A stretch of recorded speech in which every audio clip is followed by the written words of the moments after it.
¿Podrías presentarte, explicarnos un poco tu profesionalidad y en qué estás especializada? Pues mira, yo soy psicóloga desde hace 20 años y yo lo que hago es terapia cognitivo-conductual, que yo como lo digo mucho, pues ves, no me trabo, y realmente esto consiste en trabajar el pensamiento, ¿no? O sea, son herramientas muy prácticas, es un tipo de terapia que se llama terapia breve estratégica, porque es verdad que circunstancias malas pasamos todos, pero la interpretación que hacemos de esas circunstancias al final son las que nos marcan emocionalmente. Entonces, yo enseño a mis pacientes formas de pensar para que esas circunstancias no se los lleven por delante emocionalmente. Lo que les digo siempre es como aprender inglés, ¿no? Pues es aprender a pensar. Yo quería preguntarte, Pilar, si el crimen de Daniel Sancho podría ser una manera de escape, como una vía de escape en su mente, ese crimen. A ver, es verdad que nos faltan muchísimos datos, ¿vale? Es cierto que por lo que conocemos, o por lo que él cuenta, que obviamente todo hay que ponerlo en entredicho, porque es todo supuestamente, ¿no? Él se estaba sintiendo acorralado por él, ¿no? Por este señor. Entonces, claro, al final es verdad que todos somos muy buenos y todos nunca haríamos determinadas cosas, pero hay que ponerse en una situación específica, ¿no? Para saber cómo reaccionaríamos. Es cierto que ante determinadas situaciones de trauma o ante situaciones donde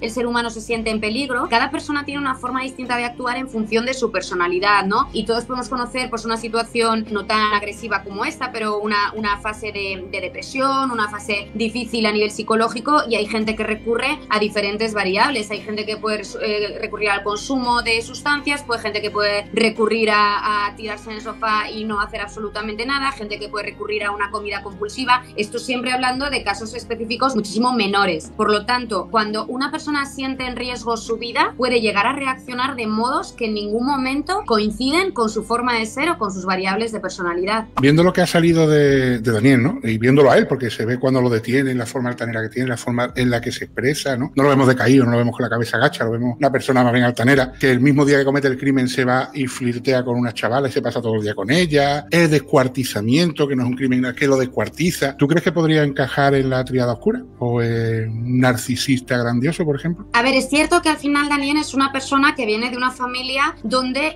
se le han podido dar ciertas facilidades para hacer su vida, ¿no? Esto sí que puede generar en una persona cierta intolerancia a la frustración. Es decir, cuando se encuentra en una situación que no controla, pues de alguna forma llevarlo mal emocionalmente. De ahí a cometer un delito, estamos hablando de cosas mayores, ¿no? Por eso creo que en un momento dado, tanto desde el miedo atroz o desde una situación en la que él se viera absolutamente incapacitado, tomara esta decisión. Pero a mí lo que me sorprende mucho, y es lo que mantengo en todas estas apariciones que estoy haciendo en Telecinco, es precisamente esa parsimonia con la que luego él lo relata. A mí en ese estado, terapéuticamente hablando, podría pensar que está en una desrealización, ¿no? Que es cuando si cometes un delito de este tipo, es normal que exista cierto shock postraumático, porque al final es algo a lo que una persona no está acostumbrada. Entonces es normal como que la mente se fracture y busque un mecanismo de defensa para sentirse seguro. Esa desrealización es la que podría haberse dado en Daniel en el momento en el que cuenta de una forma tan estable emocionalmente todo ese relato, ¿no? Que cualquier otra persona, si no estuviera en ese estado, lo iba a contar con una sintomatología ansiógena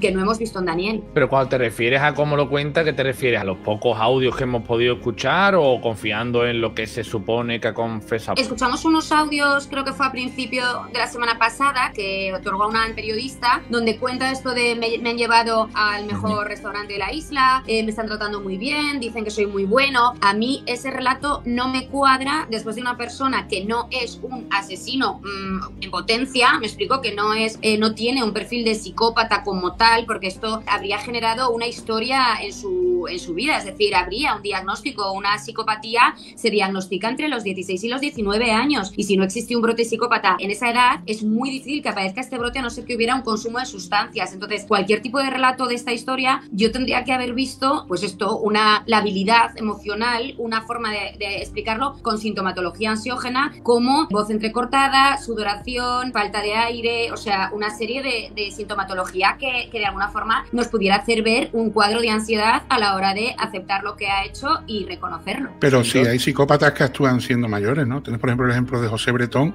que yo sepa no tenía diagnosticado ninguna psicopatía anterior a que matase a sus 2 hijos, por ejemplo, y lo hace bastante más mayor que esta persona, ¿no? ¿Y posteriormente a José Bretón se le diagnosticó una psicosis? Psicosis no, psicopatía. Psicopatía.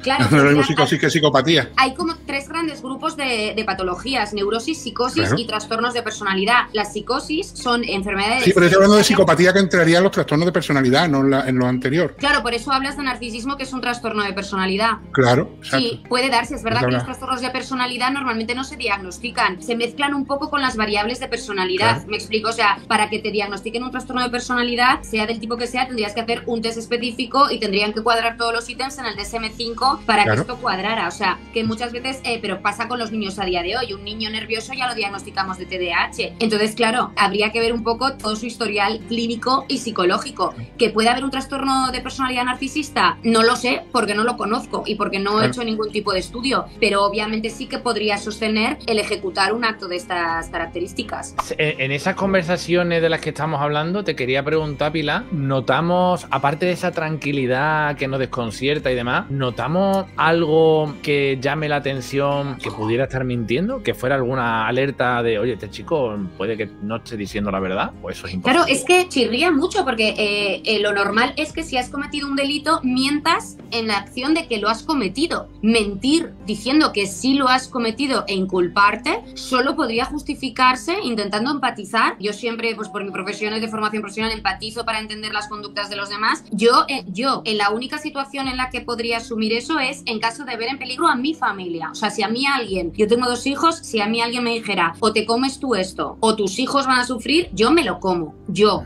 Pero hablo de mí, no conozco a Daniel Sancho, entonces no sé hasta qué punto ese discurso, no obstante, de nuevo, si estás comiéndote ese discurso o te estás comiendo algo que no has cometido, de nuevo tendría que haber, o sea, no hay un ser en el mundo que ante una situación tan desbordante como esta, la verbalice con esa parsimonia y con esa estabilidad emocional. Que se romantiza mucho el perfil que él tiene, el chico, ¿no? El chico, el hijo de un famoso, y el con efecto mucho dinero, halo, o sea, no nos olvidemos del efecto halo, que al final lo que nos genera es que añadimos a una serie de rasgos físicos unas características de personalidad con las que creemos que suelen ir acorde, ¿no? Entonces, al final, Daniel Sancho, pues lo ves y como prototipo, pues un chaval joven, guapo, fuerte, y al final el efecto halo hace que a las personas sin ningún tipo de conocimiento, es decir, a todo el mundo, nos genere como, pues eso, ¿no? El añadirle variables de personalidad que no tienen por qué ir intrínsecas en esos rasgos físicos. Claro, sería precisamente a lo mejor un error pensar lo contrario, o sea, que precisamente por ser este perfil es el que lo lleva o el que acaba, oye, pues mira, como no me sale lo que yo quiero que me salga y como no me sale mi capricho bien, pues entonces ejecuto cosas que al final se me van de las manos. Sería también un error. Pero se te van mucho de las manos, porque al final cuando una persona no tiene tolerancia a la frustración, pues lo que hablamos, ¿no? Puede ser una persona violenta, agresiva verbalmente, conflictiva en grupos sociales, puede recurrir a sustancias para gestionar la ansiedad que le puede producir su propia frustración, pero estamos hablando de un delito con muchísimo ensañamiento. Por eso os digo que a mí, a nivel de personalidad, me descuadra total y absolutamente una persona a la que no se le conoce ningún tipo de delito ni conflicto específico anterior a esto, ¿no? O sea, por eso es lo llamativo. Pero también los psicópatas, o sea, el psicópata, bueno, tú lo sabes mejor que yo, que eres psicóloga, yo no soy psicólogo. Hay muchos psicópatas que no asesinan. De hecho, hay muchos más psicópatas que no asesinan que psicópatas que asesinan. ¿Cuándo asesina un psicópata? Cuando para él es necesario hacerlo porque le es más beneficioso que no hacerlo. Por eso digo que puede ser con 20, con 30 o con 50. O sea, que no, la edad a la hora de ser un psicópata no tiene absolutamente nada que ver. Es más, el ensañamiento en el crimen no lo sabemos. Sabemos que lo descuartiza para deshacerse de él, pero no sabemos si el crimen es con ensañamiento o no. Luego también sabemos que lo premedita desde antes de cometer el crimen. Por lo tanto, ya lo viene rumiando desde hace tiempo. ¿Que él tiene una motivación? Claro, para él sí, lógicamente. Él tiene su motivación. Ahora que esa motivación sea suficiente para asesinar a alguien, ahí entran los psicópatas. Claro que el psicópata asesina con motivación, lógicamente. Él quiere hacerlo por algún motivo que le beneficie, siempre. Y para él está bien hecho. Yo sé de psicópatas que se meten en la cárcel y cuando venía su familia a verlo, él decía, coño, están mal por la víctima en vez de estar mal por mí, que soy el que está en la cárcel. O sea, que, sí, que eso... Si existe este cuadro narcisista, precisamente esto es lo que sostiene, ¿no? Pero vuelvo a lo mismo, al final estamos hablando de un acto que no todo el mundo es capaz de hacer. Vamos a ver, o sea que una cosa es que pueda haber un accidente en un momento dado de una pelea y que a partir de ella no sepas cómo reaccionar, pero si ha habido premeditación, lo que decía hoy en Así es la vida, ¿no? Hay premeditación previa, pero luego es todo una chapuza. Tú matas a una persona y automáticamente te vas de allí, y menos en un país como es Tailandia. ¿no? O sea, ¿dónde está? Vicente Garrido dijo el otro día que sea un psicópata o un asesino no quiere decir que tenga inteligencia criminal. O sea, puede ser psicópata y no ser inteligente. El psicópata más listo de la clase no era, ¿eh? Claro, es que por eso digo que hay muchos flecos sueltos que obviamente, y como bien dices, o sea, un psicópata es que llegar a matar, vuelvo a lo mismo, que o ha sido accidental o si ha estado premeditado, al final ahí hay algo que obviamente se le ha roto en la psique. Le quería preguntar también si de esto que estabais hablando ahora, de eso que algo que podría desencadenar a que Daniel Sancho cometiera ese crimen, por ejemplo, podría ser esas amenazas que se comenta en prensa, podría ser esas amenazas de Edwin que salieron esos mensajes en el móvil de Sancho, podría ser como el desencadenante para que esos rasgos psicopáticos de Daniel desencadenaran el crimen, por ejemplo. Sí, porque date cuenta que esos rasgos psicopáticos también pueden correlacionar con un trastorno paranoide, ¿vale? O sea, con rasgos paranoides donde al final está dando más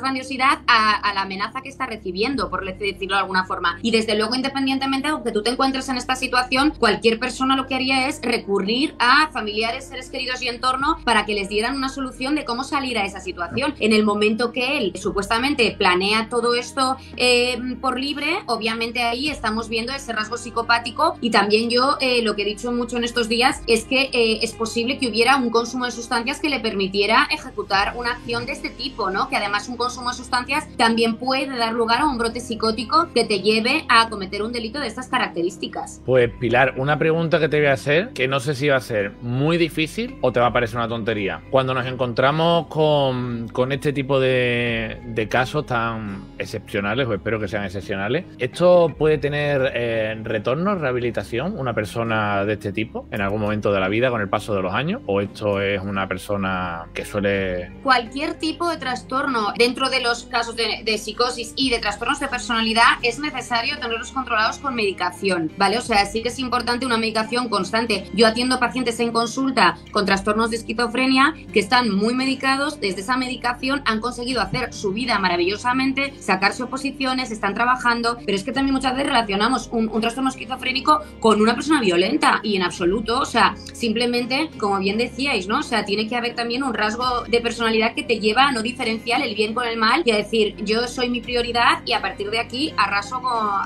por donde paso. Entonces, claro que hay rehabilitación, pero tiene que haber un tratamiento psicofarmacológico muy controlado para que en un momento dado esa persona, ante un descontrol de impulsos, ante una frustración, no recurra de nuevo a este descontrol de impulsos. Pero está complicado, ¿no? O sea, es una persona que tiene ya la vida bastante señalada, se suma lo que ha hecho, que, hombre, una persona normal no lo va a olvidar ya de por vida y... a eso le vamos a sumar, que no lo digo por victimizarlo, que ya me conozco que la gente me va a decir, no lo blanquee, no lo victimice. No, a ver, va a ser un trauma. Para él no, si es psicópata no. Si él fuera psicópata no va a ser ningún trauma, ¿eh? Él va a no estar se de puta madre. arrepentiría. O sea, si tuviera este grado psicopático no habría arrepentimiento. Él estaría absolutamente reafirmándose en que es que en que está justificado y que está bien hecho. Sí, no va a sentir pena ninguna, nunca, por Edwin. Nunca. Y a lo mejor entonces tampoco le causaría un trauma pasar por una cárcel como la cárcel de Tailandia durante X años. Es diferente, eso no tiene que ver porque le afecta a él directamente. La repercusión de sus actos obviamente va totalmente aparte. O sea, lo que él va a vivir en Tailandia si finalmente se le condena y tiene que vivir en esas cárceles, esto va a ser un capítulo aparte y con mucho cuidado y mucha observación de que no cometa algún tipo de acto de autolesión. Totalmente. Pilar, encantadísimo de haberte conocido. Igualmente. Ojalá hubiera sido por otro tema más agradable, pero igualmente una gran profesional, encantadísimo y espero que vuelvas pronto. Por supuesto, aquí estaré a estas horas que yo normalmente ya estoy dormida, pero bueno, por vosotros aquí dándolo todo para lo que necesitéis. Un beso enorme y no sé si te podemos seguir en alguna parte. Pues en TikTok @simplemente Pilar, que ahí tengo muchos seguidores donde cuelgo contenido un poco de todo, y en Instagram Pilar Cebrián Coach, y ahí me tenéis para lo que necesitéis.